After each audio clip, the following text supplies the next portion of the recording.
Piece chapter 820, man. 820. So I want to start with a line. I want to start with a line here where when Usopp is talking to when Usopp's talking to Momonosuke, right? This is after we get all the information about the connection with Roger and how they went through with their travels. There's a line where Momonosuke is talking. Let me see if I can find it right here. Momonosuke is talking and he says that he has a very fuzzy memory. And it's something that really, really caught my attention right here. So it's after the Dog King just praises Nami and says, like, you know, you got a good head on your shoulders right there. You know, Crocus told you right. If you follow your log posts to the end of the Grand Line, yeah, you're going to end up on an island and you're going to realize there's something wrong with the poneglyphs. And then you're going to get to the same realization that Roger did. Crocus knows everything. If he didn't tell you everything, it's because he didn't trust you fully. But, you know, you got a good head on your shoulders. You're going to start your search anew just like Roger. And, you know, Nami gets praised, which is really nice. And because, oh, Nami fanboy over here. It's not that. But, you know, for Nami, if you just look at it, you know, she prides herself on her maps and, you know, with the sharp thinking, quick thinking, everything. So a moment like this was something her character really needed. Her character really needed that, especially after taking the loss with Sanji. And she blames herself for it. So I thought that was interesting. But after that happens, you know, you get the funny moment. And like I said, Oda gives you a soft hand, heavy hand. He gives you soft hand with the humor, and then he drops a bombshell somewhere. And in this case, it probably skates by when you read the chapter. But, you know, Nami's just beating the hell out of Luffy because Luffy is hitting her too hard. And Usopp says, gosh, you guys have so many connections to true legends.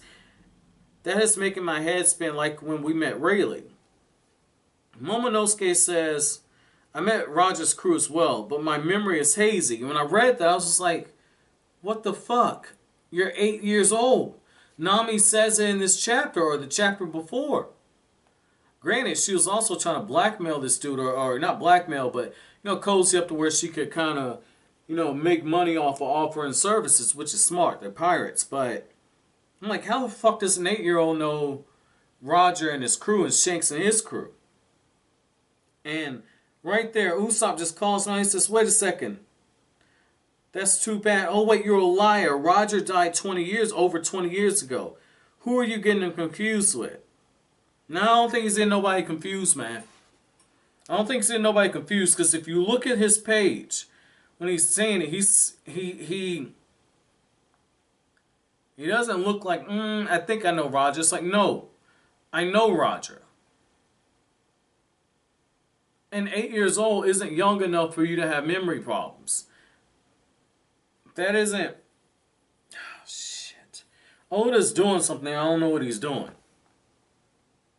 He's doing something, but I mean, and maybe it's the literature background I have from studying literature in college, as well as technical writing, which is, you know, doing manuals and all sort of stuff. But like, maybe it's that. But I mean, you don't waste word choices. You really don't. You really don't waste word choices, man. That's not something that you do. And right there, the Cat Viper says, we're gonna have to go more in depth about that some other time. It's like Oda's telling you there's another zing to this zag that's going on. And he just casually slips it in there. He casually slips it. Casually slips that in there. And I like how they do make their plans to make not a log post, but a Vivre card. That way they can reconvene at Wano after Luffy and Nami get Sanji back. I mean, which is smart. I mean, that part is smart. But, you know, there's like loose ends there. There's loose ends all throughout this chapter that are being set up that you don't know where it's going. Like, it looks like Oden, Momonosuke's father, traveled on a few different crews.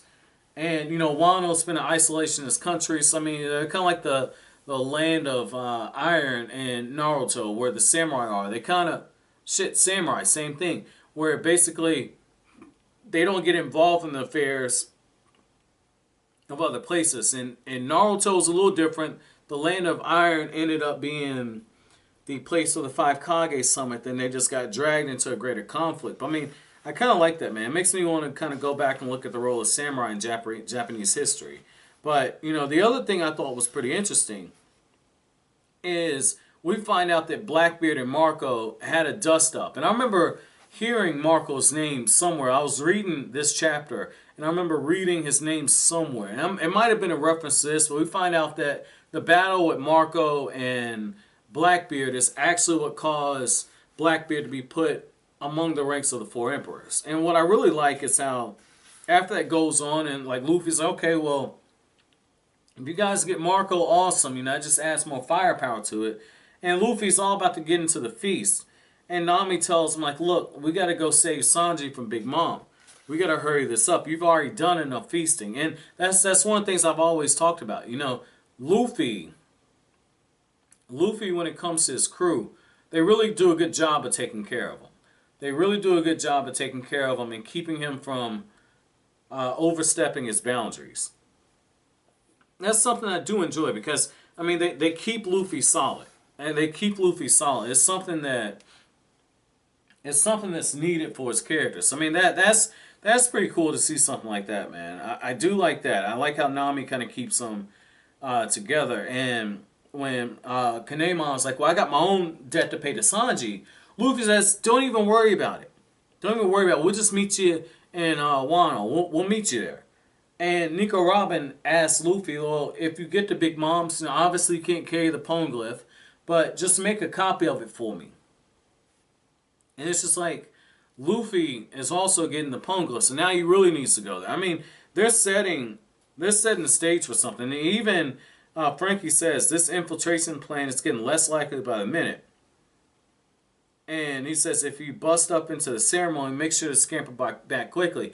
Frankie's understanding, like, the more stuff that you keep adding into Luffy's mission, first is Sanji, now it's going to get a rub off of the poneglyph. Now you're making it more impossible for this to be a quick smash and dash. So, I mean, Luffy versus Big Mom's going to happen. But, you know, at the end of the chapter, looks like Jack starts attacking the elephant. So, I mean, it looks like Luffy is going to get his fight with Jack, which, I mean, that'd be pretty cool if Luffy just one-shots this dude. But I want to know from you guys. What were your thoughts about just the revelation about Momonosuke? Did you guys catch this at the time? Is it leading to anything? Let me know down in the comment section below. But as always, guys, if you like anything I had to say, don't forget to comment, rate, subscribe, and share. Thank you so much for watching all the way to the end. Have an awesome day, guys.